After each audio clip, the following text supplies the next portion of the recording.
Hey guys, welcome to the Field of 68 YouTube channel. If you like what you see here, hit that subscribe button and you'll get more college basketball content just like this. Better than UConn and Purdue. I'll take that one first. I'm not ready to say that they are better than them, but I am ready to say that they belong in the same tier as UConn and Purdue. I said this the other day. I feel like we got a little bit ahead of ourselves in saying that UConn and Purdue had fully separated from the rest of college basketball. The Purdue plays in a conference that it might as well be a mid-major outside of themselves. Once you get outside of West Lafayette, Indiana, they play home games in Ann Arbor. Okay, that's the situation that we're talking about right now with the Purdue Boilermakers. So I think that they kind of you get through the rolling in the league, you get a bunch of wins, and it's a little bit of a different level than what Houston has been able to do as they're running through the Big 12. Same thing with UConn. If you looked at their schedule, it was really, really backloaded, and they played a bunch of like the bubble teams in the Big 12. They played DePaul and Georgetown twice each, and they put together this 14-0, 14-game winning streak that was really damn impressive. But it also came against like a bunch of bubble teams and teams that UConn should have beaten and won all of those games by double digits. So I think that the level of separation that we kind of viewed between UConn and Purdue and the rest of the field was probably bigger than it deserved to be. And I think that Houston has proven that the last couple of weeks, doing things like, going on the road and beating a really good Baylor team. So I'm in on Houston. I think it's a top three and then everybody else. And I don't think it's as big of a separation as we probably saw before. Sweeney, am I crazy? I don't think you're crazy. Look, I think the thing to me that I was probably more curious about with Houston to get them into that Purdue UConn category was I just thought the makeup offensively, and we talked about it a little bit last segment, right? Like how do they generate consistent offense, right? I felt like with UConn, they had multiple ways they could score, right? They could flow into ball screens with Tristan Newton. They can, go into, off ball action and get open shots for their shooters with Caravan and, obviously Cam Spencer. They could post up with Klingon, right? Like they have so many options. And Purdue obviously can go to Edey. They can play in ball screens with Braden Smith, right? Like they have so many different ways that they could score. I felt with Houston, what would we see when things would go wrong offensively? And I think we've started to learn that Jamal Shed can be that takeover guy. And so if he can be that dude, and he has been in a lot of these big games for them, then they have an opportunity to be just as good as UConn and Purdue. I think they belong in that conversation. So I won't say that they're better. I know that Ken Pom does. I cannot say that they are better, but I think they are on that same tier. If we are building the tier one title contender list, it is Purdue, UConn, and I'm willing to include Houston in that conversation. Willing to include. Did you hear that? It's like charity over here. I'm willing to allow Kelvin Sampson, who has finished no lower than top two in Ken Pom since 2021.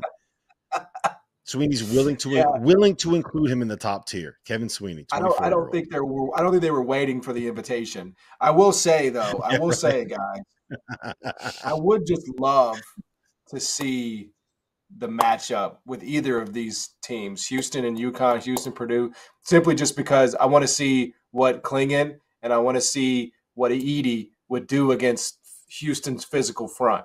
Like it's obvious, like with like Juwan Roberts is not going to just like he's not going to overwhelm you. He's not going to try to look to score the ball necessarily, but like we know what he does with his physicality. He's going to be undersized. He's going to be at a disadvantage there. But Rob, brother, I would love to see it. I would love to see the Houston front line against either of those guys. I hope we get it. Hey, can I tell you this, John? Where are you from? 901, Memphis 10. From Memphis, right? Memphis is in what conference? The American Athletic Conference, baby. Let's go. Is there anyone happier to see Houston off doing this to a different league than the league that you have been watching for the last Dude, like that's why like I have a soft spot for Houston. Because I've seen it up close, man. I've seen it up close because they're gone now. Yeah, you love them now. You hated them last year. I loved the meetings though. I loved getting a chance to like see Kelvin Sampson do his thing in the forum. I missed that because like Dusty May is an FAU, like that was the whole thing. Oh, they're going to come in and they're going to replace, bro. That I was sold a bill of goods. I was sold a bill of goods. Yeah, you got lied. You guys it was actually Amir Abdul-Rahim on Dusty May's replacing Kelvin Sampson. Who told me that? Who told me that bullshit? I mean, even if Kansas beats them a second time, it would require Houston to lose again, whether it's to Cincinnati, Oklahoma, or UCF. And those are, the bottom half of this Big 12. I think Houston is in full control of this Big 12 title race. And as you said, John, like, unbelievable coaching job, right? I mean, I remember Kelvin Sampson at Big 12 media today saying, like, there's no, there's no small dogs in the Big 12. Like, there's no Shih Tzus. Right. Like, it's all tough. It's everybody is scary every night. And he walked in there and was the biggest dog there is. Like, they're number one in KenPom, top 5 in KenPom 4 years running now. Lose Jarris Walker and Marcus Sasser. Like, you're not supposed to be able to do that, right? Like, nowhere else in college basketball that is not like the blue blood of the bluest of blue blood is losing multiple first-round picks and turning around the next year and being as good, if not better. Is moving up going to a new league too, Sweeney. Yes. It's not just being better; they're going to a new league. Yes, and not just moving up new league, moving from a league that was borderline mid-major to the toughest league in college basketball, and may win that league by 2 games. Like, if they beat Kansas to end the season, they're going to win the league by 2 games. How unbelievable is that? Well, I think it's also a testament to. I mean, it is a testament to the way that Houston scheduled, right? Like, they were, like, Kelvin always prepared his teams in the non-conference, so you just kind of invert it, right? So you play. And I'm not saying every game they played in the non-conference was brutal, but they had no problems playing at Alabama, right? I mean, they would go out and they would try to kinds of games. So, and it's also, Rob, a style that just, I mean, it's physical. It travels. Yeah, that's so. My concern with them was what happens on the nights when the shots aren't going down, right?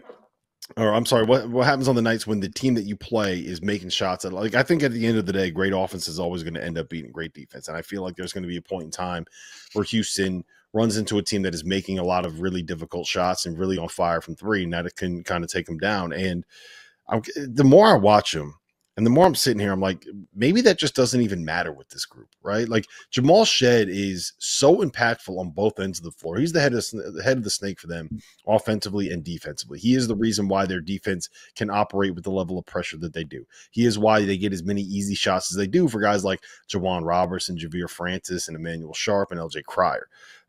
They have 3 guys that can really fill it up on their perimeter, and they just understand and know who they are, how they want to play, and what the job is for them, right? And I think we talked about this a little bit with RJ Davis and Caleb Love and the way that they're kind of built. But the more that I watch this group play, and the more that I see them just kind of keep rolling through the Big 12, which, like, I think is a little bit overrated in how good it is.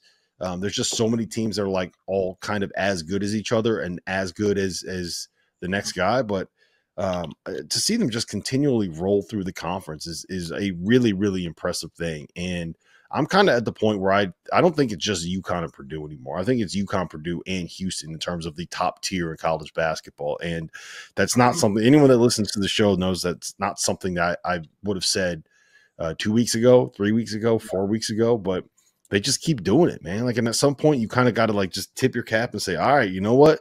I might've gotten this one wrong. That, like, they know who they are and they play to that style. And that is something that's really, really impressive to watch. Thank you for watching the Field of 68. If you've enjoyed what you've seen here, hit that like button, share this link with your friends, or check out the description for some other places that you can consume Field of 68 content.